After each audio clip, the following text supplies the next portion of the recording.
Salve! Olá, tudo bem? Eu sou o Ibsen, professor de filosofia, e alguns de vocês já assistiram o vídeo que eu fiz há um tempo atrás, e eu gostaria de falar com vocês agora sobre um filósofo muito importante que foi Sócrates. Não dá para falar de filosofia sem falar de Sócrates, filósofo talvez que foi um marco na história da filosofia. Lembrando a você que esses vídeos não têm intenção de fazer altos debates sobre filosofia, um aprofundamento que fique difícil de você que está me assistindo entender. Eu quero falar com você que tem algum interesse por filosofia, você do ensino médio, você que já parou de estudar, ou você mesmo que é filósofo e gostaria de ouvir algo de uma maneira um pouco diferente sobre filosofia. Estamos aí. E hoje, como eu já disse, vou falar sobre Sócrates. Sócrates foi um ateniense que nasceu aproximadamente no ano 469 a.C. e morreu no ano de 399 a.C. Ele foi um soldado, ele lutou na Guerra do Peloponeso, ele era filho de uma parteira e de um escultor, seu pai chamava-se Sofrônico e sua mãe Fenarete, e ele, após a morte de seu pai, recebeu uma herança que permitiu com que ele pudesse praticar a filosofia com mais tranquilidade. Só que a filosofia de Sócrates era um pouco diferente dos filósofos que vieram antes dele, chamados de cosmológicos. Sócrates era um filósofo muito mais preocupado com as questões existenciais. O que é o ser, o que é justiça, o que é moral, o que é verdade. Sócrates era um filósofo, hoje nós podemos chamar, antropológico. Ele se preocupava muito mais com a essência humana do que como funcionava o cosmos. Sócrates tinha uma maneira de praticar sua filosofia bastante peculiar. Ele costumava andar pelas ruas de Atenas e conversar com qualquer pessoa, com mulheres, com escravos, com políticos, com jovens, com estrangeiros. Ele conversava e conversava amenidades e, de repente, no meio dessas conversas, ele questionava o seu interlocutor a respeito dos conceitos que ele apresentava.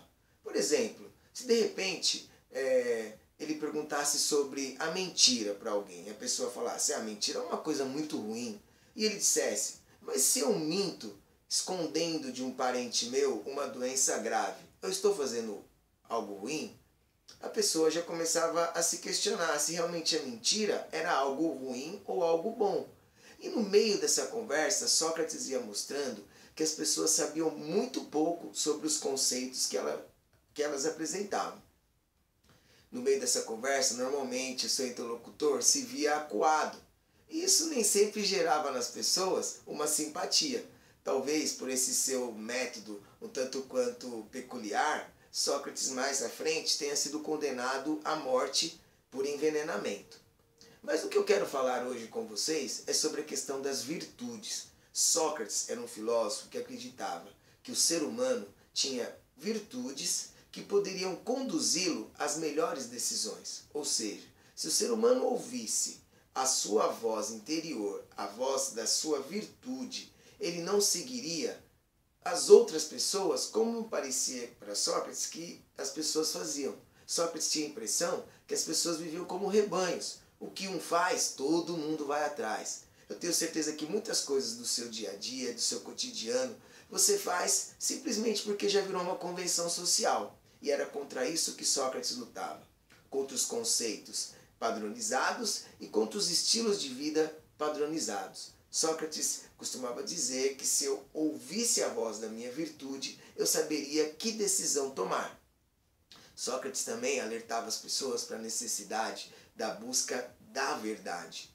Porque no tempo de Sócrates haviam sábios, os chamados sofistas, que já naquela época ensinavam a arte da argumentação, algo que era muito valioso para Atenas daquele período. Atenas é o berço da democracia, o berço do discurso, da retórica, da oratória. E muitas vezes a oratória, a retórica é usada para benefícios próprios. Sócrates lutava contra isso.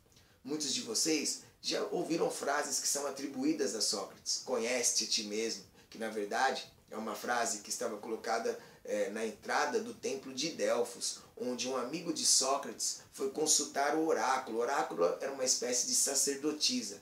E ao perguntar se Sócrates, quem era a pessoa mais sábia do mundo, o oráculo prontamente disse: é Sócrates. Ao saber dessa notícia, Sócrates disse: eu só sei que nada sei. Ou seja, não exatamente usando essa frase, mas essa máxima ficou atribuída a Sócrates. Só sei que nada sei. Seria uma frase presunçosa, de uma falsa humildade? Não. Sócrates queria dizer que ele estava aberto ao conhecimento porque ele sabia muito pouco a respeito das coisas. E ele combatia as pessoas que achavam que detinham todo o conhecimento. Sabe aquela pessoa que não deixa você falar, que sabe tudo, que tem a verdade de tudo? Sócrates lutava contra isso.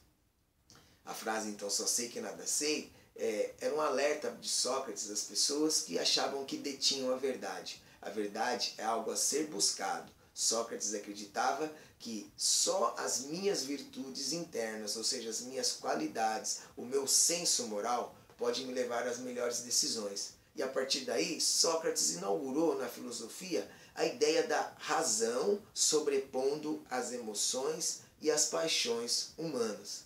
Sócrates é fantástico, ele não escreveu quase nada, na verdade, nada que nós conhecemos a respeito de filosofia, mas ele deixou um discípulo do qual nós iremos falar numa outra oportunidade, que foi Platão. Platão, um jovem rico que seguiu Sócrates e escreveu tudo o que nós sabemos sobre Sócrates. Sócrates é atribuído a ele o método da ironia, da maiêutica, que é o parto das ideias, e da retórica, a capacidade de falar. Então, quando você se lembrar de Sócrates, lembre-se, Sócrates usava o método da ironia, da conversa, do papo, para mostrar para as pessoas que elas sabiam muito pouco sobre aquilo que elas diziam saber. E você? Você já pensou nas certezas que você tem? Se são certezas das quais você concorda ou que lhe foram impostas pela sociedade de alguma maneira? É uma boa ideia, né? É algo muito importante a se pensar. Espero que você tenha gostado desse vídeo. E eu queria aí mandar um salve para a galera do Galeão, que eu dei aula ano passado, nos primeiros anos lá de 2014. Um salve, entrem aí no meu vídeo, divulguem o meu canal aí do YouTube. E você também que está assistindo hoje pela primeira vez, eu vou estar sempre aí mandando novidades para vocês. É isso aí, galera. Salve!